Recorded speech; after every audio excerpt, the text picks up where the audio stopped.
अस्सलामुअलैकुम दोस्तों इस वीडियो में हम बात करेंगे महाराष्ट्र इमारत इतर बांधकाम कामगार कल्याणकारी मंडल को लेकर। और साथ ही अगर हम बात करेंगे दोस्तों, महाराष्ट्र के अंदर आचार संहिता लग चुकी है। सभी बांधकाम कामगारों को मैं बताना चाहूँगा कि महाराष्ट्र के अंदर कोड ऑफ कंडक्ट लग चुका है, यानी कि आचार संहिता लागू हो चुकी है।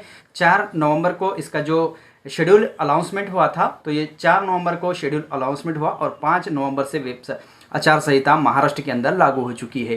अब दोस्तों बात आती है, आचार संहिता लागू हो चुकी है तो क्या हमारे बांधकाम कामगारों को जो योजना थी ये शुरू रहेगी या बंद रहेगी, उसके ऊपर भी डिस्कस करेंगे। लेकिन आपको मैं लेके चलता हूँ स्क्रीन के ऊपर और आपको सारी जानकारी यहाँ से बताऊँगा स्क्रीन के ऊपर लेकर। और ये जो एक गवर्नमेंट की ऑफिशियली वेबसाइट है, महासंवाद माहिती व जनसंपर्क संचालनालय महाराष्ट्र राज्य की ये ऑफिशियली वेबसाइट है गवर्नमेंट ऑफ महाराष्ट्र की। तो यहाँ पे आप स्क्रीन पे देख सकेंगे महासंवाद के अंदर एक 4 नवंबर को जैसे ही ये शेड्यूल अनाउंसमेंट हुआ था इलेक्शन का, तो यहाँ पे डिटेल्स में जानकारी अपडेट आ जाती है इस वाले वेबसाईट पे। अब स्क्रीन पे देख सकते हैं 288 नगर परिषदा व नगर पंचायतीसाठी 2 डिसेंबर रोजी मतदान होणार, तर 3 डिसेंबरला मतमोजणी होणार। इस तरीके से यहाँ पर टाइटल दिया गया है, स्क्रीन पे आप देख सकते हैं। और उसके बाद अगर हम बात करें संबंधित सर्व नगर परिषदा व नगर पंचायतीच्या कार्यक्षेत्रात आजपासून आचारसंहिता लागू करण्यात आली आहे। तो दोस्तों 4 नवंबर को शेड्यूल अनाउंसमेंट हो गया, 5 नवंबर से आचार संहिता महाराष्ट्र में लग चुकी है। अब बात आती है आगे इसके अंदर क्या जानकारी दी गई है वो भी मैं आपको साथ में बताऊंगा। और उसके बाद हम डिस्कस भी करेंगे वो कल्याणकारी मंडल को लेकर, क्या कल्याणकारी मंडल की योजना शुरू रहेगी। जिन लोगों ने अपना भांडी संच का अपॉइंटमेंट लिया था, जिन लोगों ने सेफ्टी किट का अपॉइंटमेंट लिया था या जिन लोगों ने इसेंशियल किट का अपॉइंटमेंट लिया था, ये सभी डिटेल्स में इसकी भी जानकारी मैं आपको वीडियो में देने वाला हूं। तो राज्य निवडणूक आयोग महाराष्ट्र राज्य पत्रकार परिषद में जो हमारे अधिकारी होते हैं ये थे राज्य निवडणूक आयोग के जो अध्यक्ष है वो उनकी भी इसके अंदर चर्चा है। और उन्होंने जो उनके शेड्यूल उन्होंने बताया है 4 नवंबर 2025 को, तो उसका पूरा निचोड़ इसमें आपको देखने को मिलेगा स्क्रीन के ऊपर। मुंबई के अंदर ये जो प्रेस कॉन्फरन्स हुई थी इसके अंदर सारी जानकारी इन्होंने दी है। राज्यातील 246 नगर परिषदा व 42 नगर पंचायतीच्या एकूण 288 सदस्य पदांसाठी आणि थेट अध्यक्ष पदाच्या सार्वत्रिक निवडणुकीकरिता 2 डिसेंबर 2025 रोजी मतदान, तर 3 डिसेंबर 2025 रोजी मतमोजणी होणार आहेत। या सर्व नगर परिषदा व नगर पंचायतीच्या कार्यक्षेत्रात आजपासून आचारसंहिता लागू करण्यात येत आहे। लागू झाल्याची घोषणा राज्य निवडणूक आयुक्त दिनेश वाघमारे यांनी पत्रकार परिषदेत केली आहे। सचिवालय जिमखान्यात झालेल्या पत्रकार परिषदेत ते बोलत होते। यावेळी आयोगाचे सचिव सुरेश काकानी यावेळी उपस्थित होते। उसके बाद राज्य निवडणूक आयुक्त वाघमारे यांनी सांगितले की या निवडणुकीसाठी नाम निर्देशन पत्र दाखल करण्यास 10 नवंबर 2025 पासून सुरुवात होईल। नाम निर्देशित दाखल करण्याची अंतिम तारीख 17 नवंबर असेल, 17 नवंबर 2025 असेल।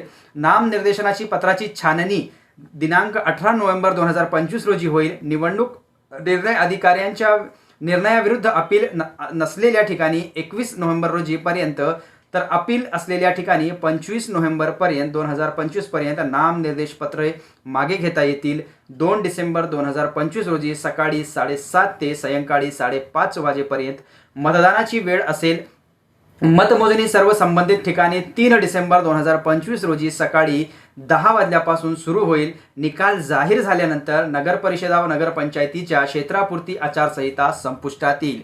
तो दोस्तों यहाँ पे ये खुला हो गया कि जो आचार संहिता लगी है वो कब से लगी है, 5 नवंबर 2025 से लग चुकी है और 3 दिसंबर 2025 को ये नगर परिषद और नगर पंचायत की जो आचार संहिता है ये फिर खत्म हो जाएगी। लेकिन उसके साथ साथ आगे बताऊंगा आगे फिर आचार संहिता कब लगेगी, क्योंकि इलेक्शन का अनाउंसमेंट हो चुका है। आगे का जो सेकंड फेज रहेगा उसके अंदर कौन कौन से इलेक्शन होंगे वो भी मैं बताऊंगा। राज्यातील एकूण 247 पैकी 246 नगर परिषदांसाठी ही निवडणूक होत आहे।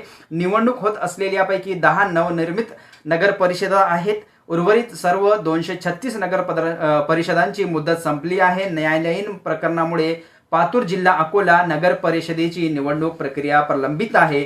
त्याचबरोबर एकूण 147 पैकी 42 नगर पंचायतीचा निवडणूक होत आहे।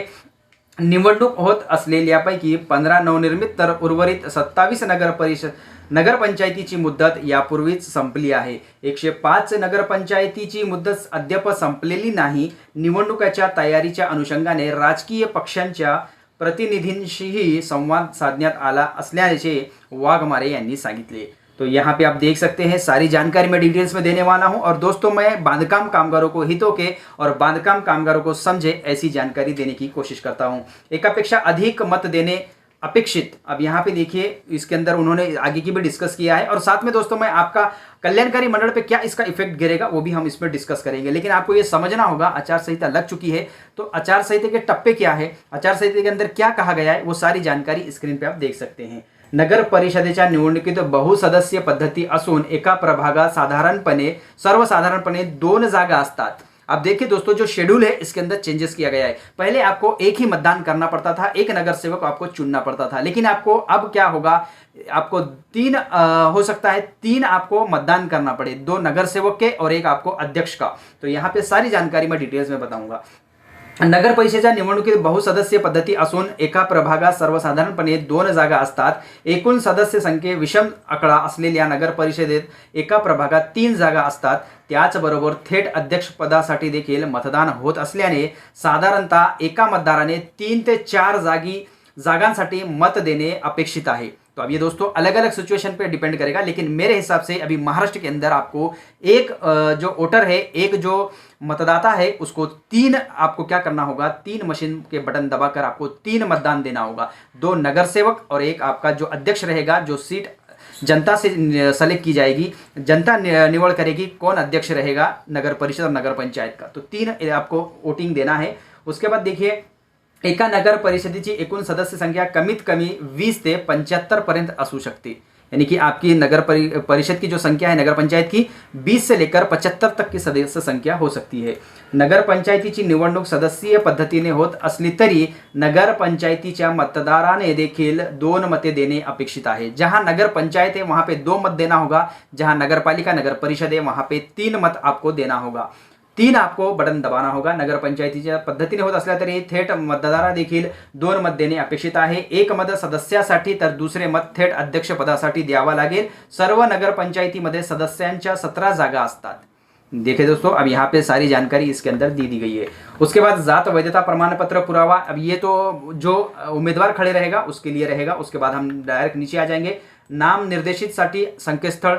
अब आपको कौन से इस पे जाके भरना है ये भी हमारे लिए कोई मायने नहीं रखेगा, लेकिन मतदान केंद्र आणि ईवीएम अब ये मायने रखता है.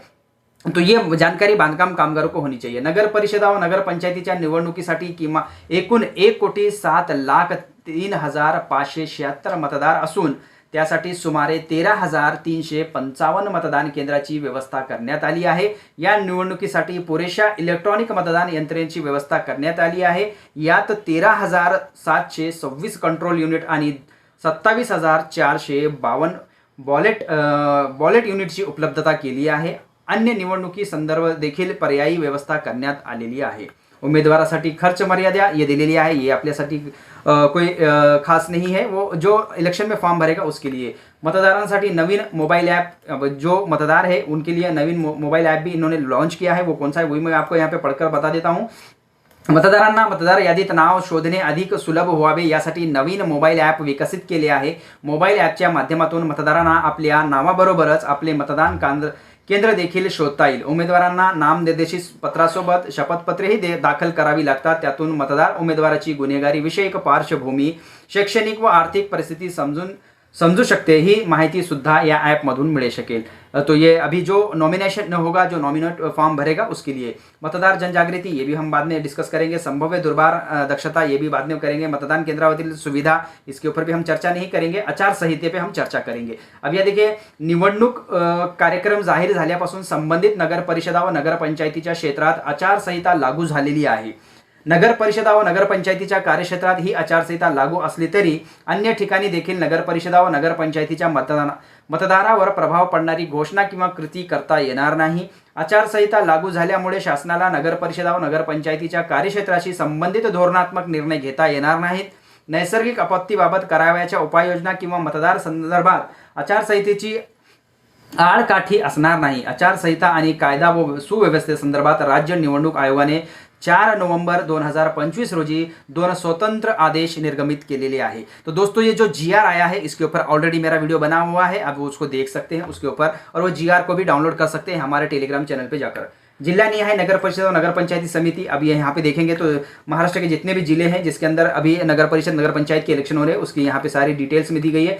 महत्वाच्या तारखा यहाँ पे आप देखेंगे, हम इसके ऊपर थोड़ा सा उजाला डालेंगे, बांधकाम कामगारों को पता होना चाहिए महत्वाच्या तारखा क्या है, कब तक आचार संहिता रहेगी, कब तक आपको उसके बाद क्या वेबसाइट चालू होगी नहीं होगी, वो भी मैं आगे आपको डिस्कस करूंगा। लेकिन पहले आपको ये समझना होगा कि बांधकाम कामगारों को ये समझना होगा कि महाराष्ट्र के अंदर कोड ऑफ कंडक्ट लग चुका है, आचार संहिता लग चुकी है। अब आचार संहिता लगने के दौरान बांधकाम कामगारों को सेफ्टी किट, इसेंशियल किट और जो अत्यावश्यक संच है और जो भांडी का संच है वो आपको क्या मिलेगा या नहीं मिलेगा, वो भी उसके ऊपर मैं डिस्कस करूंगा। लास्ट में थोड़ा सा वीडियो लंबा हो जाएगा लेकिन आपके काम का वीडियो है, पूरी माहिती आप देखेंगे तो आपके समझ में आ जाएगा।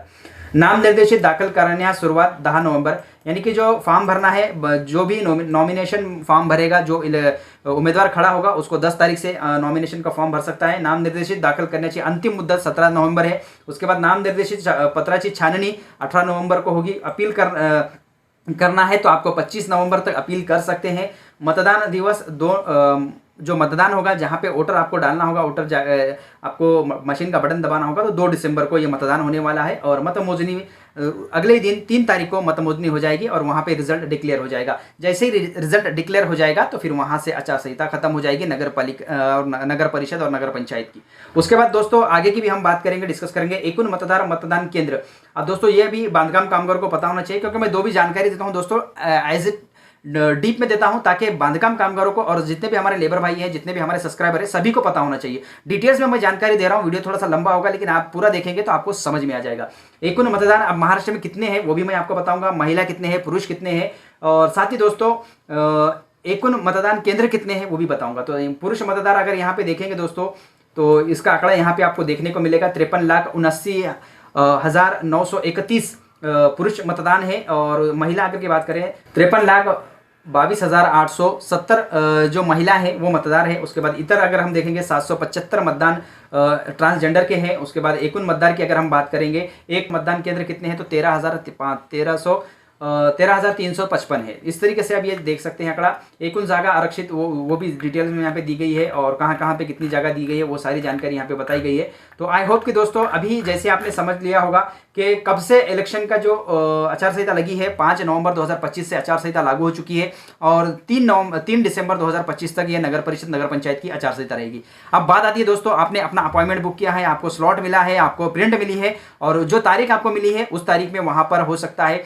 आपकी केवाईसी हो जाए, लेकिन वहां पे वस्तु देंगे नहीं देंगे ये आगे की बात है, लेकिन आपकी केवाईसी वहां पे जरूर होगी। और अगर वहां पे संच स्टॉक नहीं भी होगा या होगा भी तो फिर वो आपको आचार संहिता के बाद मिल सकता है। तो आपको थोड़ा सा वेट करना होगा। जो आपने स्लॉट बुक किया है, जो आपने अपॉइंटमेंट लिया है, चाहे कोई भी हो, भांडी संच हो, इसेंशियल किट हो, सेफ्टी किट हो, तो आपको अपॉइंटमेंट के दिन जाना है, शिविर के अंदर, कैंप के अंदर जाना है और अपना अपॉइंटमेंट का वहां पे केवाईसी करना है, टोकन नंबर जनरेट करना है, टोकन नंबर लेके आपको अपने घर आ जाना है। फिर उसके बाद जब भी आचार संहिता खत्म हो गई, 3 दिसंबर को आचार संहिता खत्म हो जाएगी, उसके बाद आपको कॉल करके वो बुलाएंगे, एक तारीख आपको देंगे, उसके बाद जाकर आप अपना संच ले सकते हैं। और जो लोग अभी तक अपना अपॉइंटमेंट बुक नहीं किए हैं तो अभी वेबसाइट फिलहाल में बंद कर दी गई है। अगर हम भांडे बर्तन किचन सेट की भी बात करेंगे तो यहाँ से इस तरीके का इंटरफेस देखने को मिल रहा है लॉगिन आईडी का, तो ये ऑफिशियली है। तो यहाँ से अब भांडी संच का अपॉइंटमेंट बंद कर दिया गया है। साथ ही दोस्तों अगर हम बात करें इसेंशियल किट और सेफ्टी किट की, तो इसको भी अभी फिलहाल में बंद कर दिया गया है। अगर हम अभी की बात करें तो यहाँ पे आप रजिस्ट्रेशन नंबर वगैरह डाल के भी अपॉइंटमेंट बुक नहीं कर सकते। अब कोड ऑफ कंडक्ट लगी है तो ये योजना अभी फिलहाल में बंद है। जैसे इसके ऊपर विस्तार से जानकारी आएगी, कल्याणकारी मंडल का परिपत्रक आएगा, मैं वीडियो के माध्यम से जानकारी आपको जरूर देता रहूंगा। तो अपडेट यही थी कि महाराष्ट्र के अंदर इलेक्शन जाहिर हो चुका है, इलेक्शन का शेड्यूल आ चुका है और आपको आचार संहिता लग गई है। और आचार संहिता कब तक लगी है उसके बारे में मैंने विस्तार से जानकारी आपको दे दिया है। आई होप कि दोस्तों मेरी जानकारी आपको अच्छी लगे, वीडियो पसंद आए तो वीडियो को लाइक और दोस्तों में शेयर जरूर करें। तो मिलते हैं नेक्स्ट वीडियो में नई जानकारी के साथ। अल्लाह हाफिज।